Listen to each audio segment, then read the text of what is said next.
Hello guys, welcome back to our channel. In today's video, I will be showing you on how you could go ahead and reverse videos here on Capcut.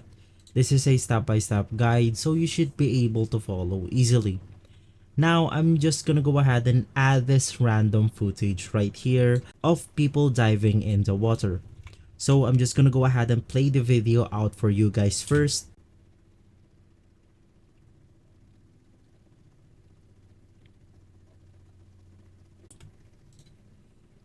And we could go ahead and clearly see that the video is about people diving in the water. Now to go ahead and reverse this video right here, let's just go ahead and click on your specific video.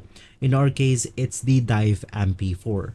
So I'll go ahead and click on our video right here, and inside we have these options that we could go ahead and click. We have our freeze, delete, reverse, and we have our mirror and more. Basically, we are here for the reversed button. Just go ahead and click on reversed and you will be able to see the loading clip right here.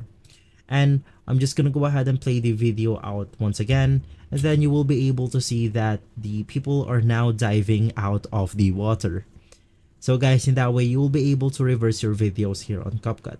If this video has been helpful for you, please consider by liking and subscribing. I will make sure to see you again next time. And always thank you.